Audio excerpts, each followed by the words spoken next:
Hello everyone and welcome to today's major markets update for Saturday the 13th, 2022. Thank you for your patience and understanding for this a day later update, but it makes no difference because there is of course no trading today. So let's go over Jesse Livermore's 21 trading rules. Please stick to them. Make sure you always manage the downside risk and just let the upside take care of itself. I can never be all the time correct. We always want to know exactly what's going on. That is impossible because we are dealing with a dynamic, stochastic, probabilistic environment. So all we do is anticipate, monitor, and adjust. Let's get to that in a moment. There are 5 ways, if not more, for you to take advantage of what I have to offer. So please take advantage of that, besides what you already do. And with that, let's go straight to the charts. So here's the S&P 500 daily chart with nothing on it, but some moving averages, some technical indicators, and some clouds and price levels to watch. What we see here is price broke above the Ichimoku cloud in late August, and since then it's been good times ahead. If we are below this red-green cloud, as we call it, bad times are ahead. We are now above the 10, the 20, the 50-day simple moving average, steaming towards the 200-day moving average. The RSI looks strong. Technical indicators are all pointing up. Everything looks strong. We're not even close to being overbought, actually. So everything still looks very bullish, besides that we're only below the 200-day moving average. So that looks, objectively speaking, just looking at the charts and some moving averages, technical indicators, good. So here is then the hourly chart that I've shared with you over the last few weeks and tracking this wave 3. Originally was looking here for this wave 3 to top between 41.05, 41.50.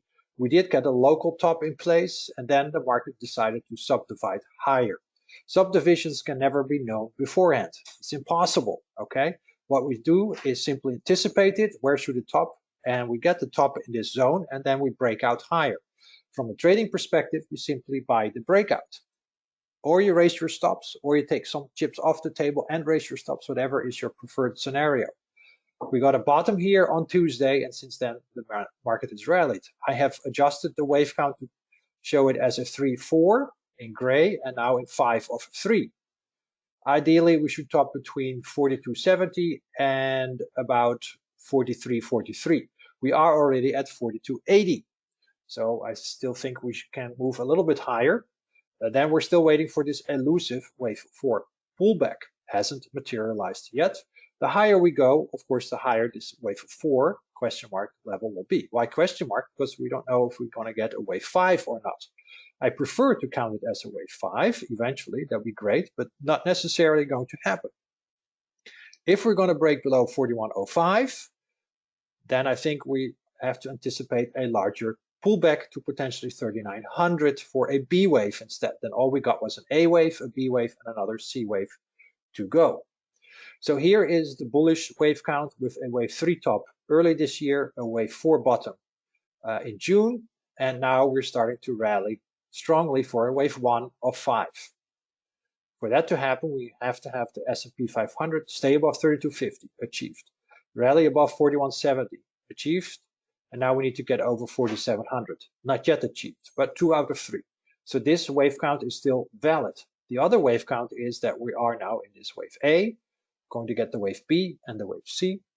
As I showed you on the hourly chart, if we drop below 4100, then I think this wave 4 is going to be a little too deep, and I prefer to see it as a wave B scenario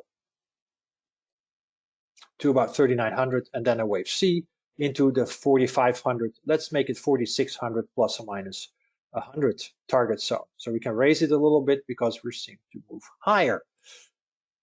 Remember, this A wave can also be 5 waves or a diagonal. It doesn't have to be 3 waves. We anticipate it to be 3 waves because we anticipate a corrective price action in this bearish count.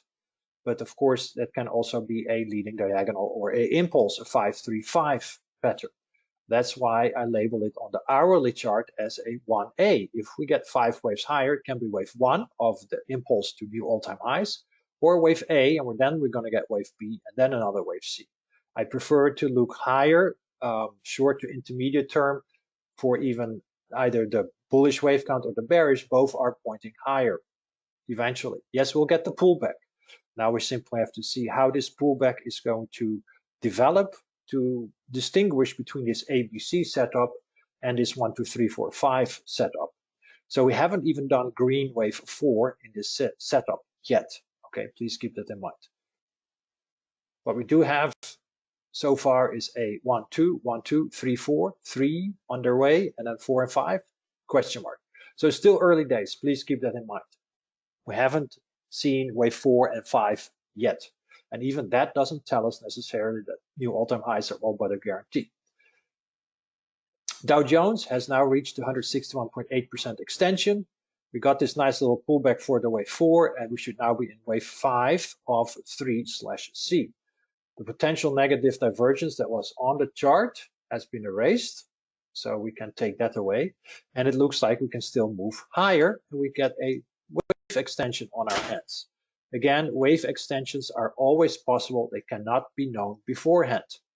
They cannot. We have to go by where typically third, fourth, and fifth waves top, bottom, and top. Then we track it, and we'll see if we get the extensions, yes or no, and we adjust our thinking accordingly. That's the way things work. There's no other way to go about.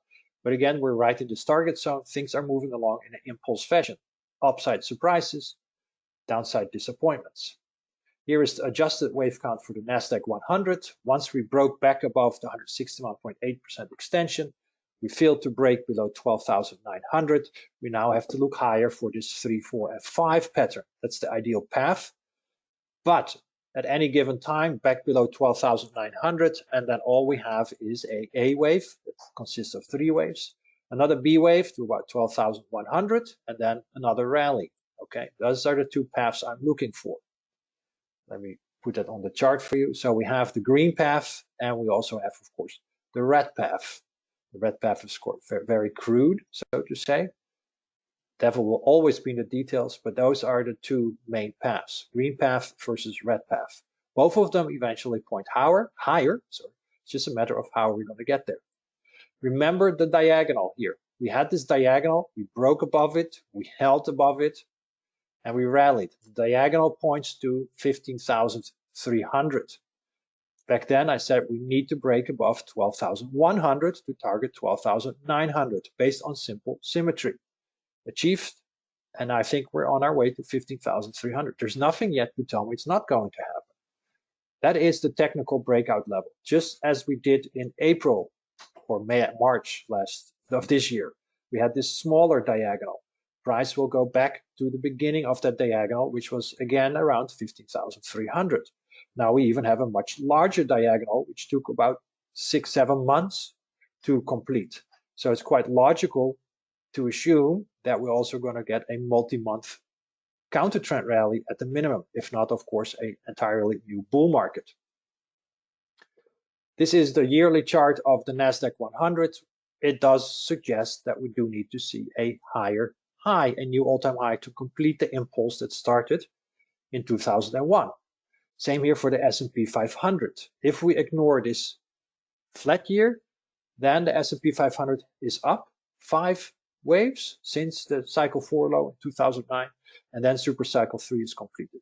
Okay, I have no indications whatsoever from technical indicator perspective on a yearly time frame that we have topped. Instead, this also suggests one more new all-time high. So please keep that in mind.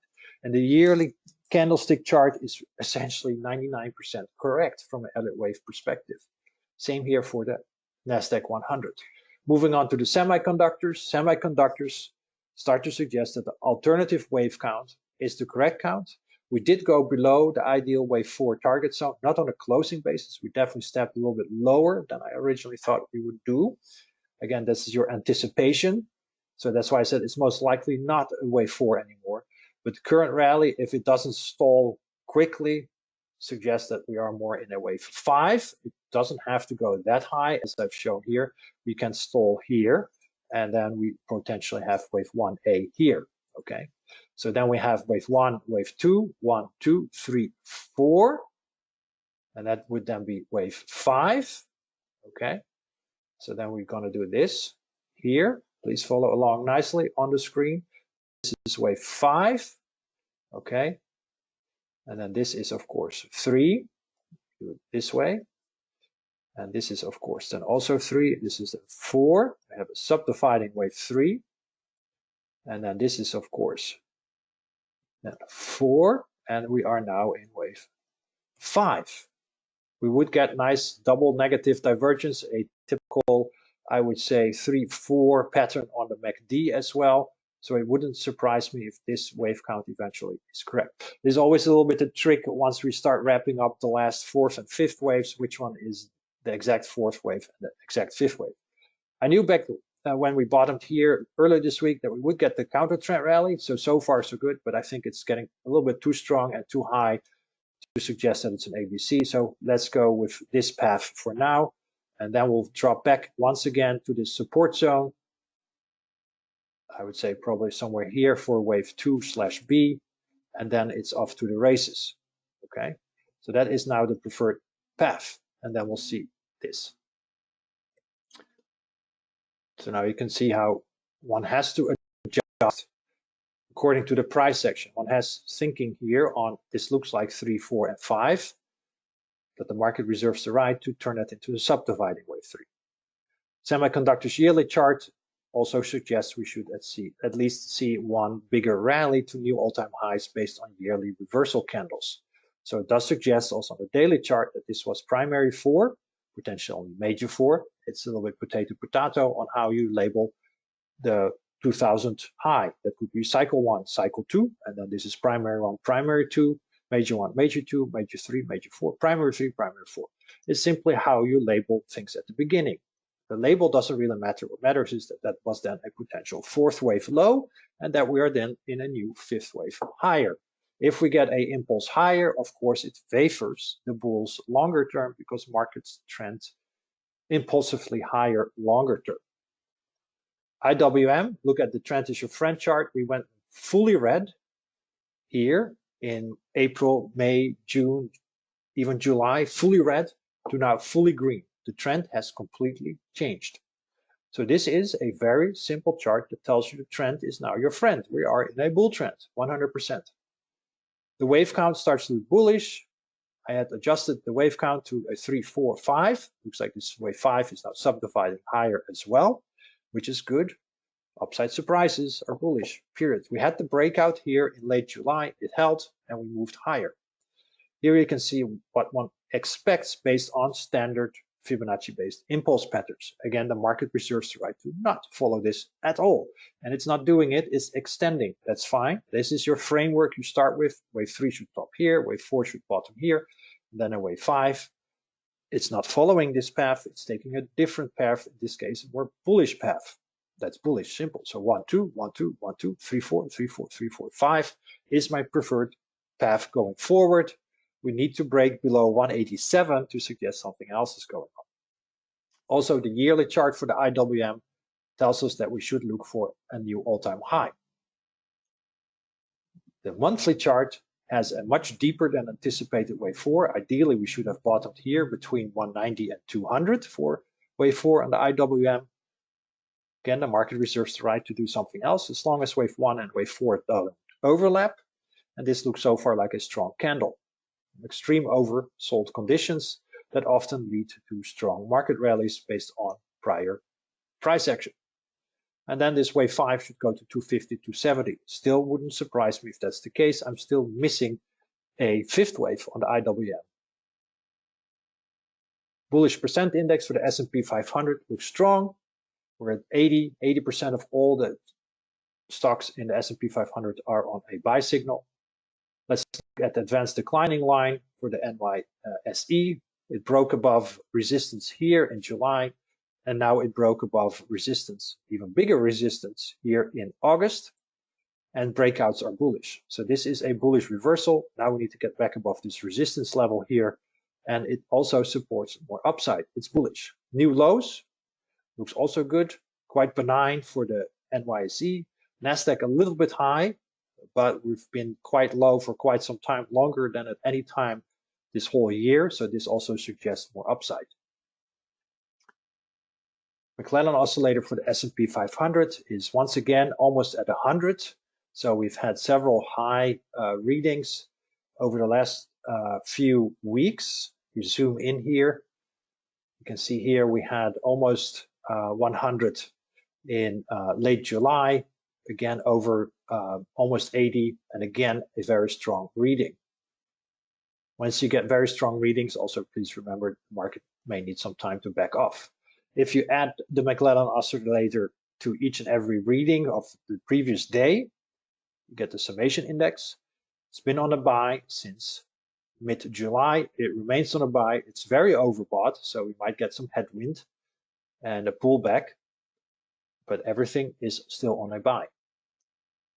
Put-call ratio pointing higher, also on a buy, not on a sell. PMO index remains on a buy, not on a sell. It was on a buy here in, I believe, late June, and since then has remained on a buy. This reminds me of the March, April, May type of setup we had on the PMO, that it remained overbought for a very long time. I call it this ideal sell zone, meaning this is where you should maybe raise stops, partial position selling, that type of stuff from a shorter term time frame trading perspective. But again, this one doesn't say sell in the sense that we don't have a sell signal. We have the ideal sell zone from where we can get an ideal sell signal, but nothing else. How are we doing on a sentiment? Money managers are still underexposed. 70% exposure now to the markets. It's below the long-term average of 77 and not even close to being overextended. And even the mom and pops are neutral. 32% bulls, the long-term average is 38. So we're not really even that bullish. So it's neutral. This is noise. There's not much to learn from this. Okay, so everything looks still good. In summary, will the pullback ever come? Yes, it will. The hallmark of a bull market is upside surprises and downside disappointments. For example, I was looking first for 41.95 and 42.25, and now 42.70 to 43.45. This is the simple basic of anticipate, monitor, and adjust. If the indexes stay above Tuesday's low, I prefer to look higher. First warnings for the bulls is not below Thursday's low. Then wave forward to ideally 4100s is on the way. Below that, and we can go to even 3900. Wave extensions are bullish, but there's still no wave 3, 4, 5 sequence. We only have so far a extended third wave, which can still be part of the larger A wave of a larger B wave.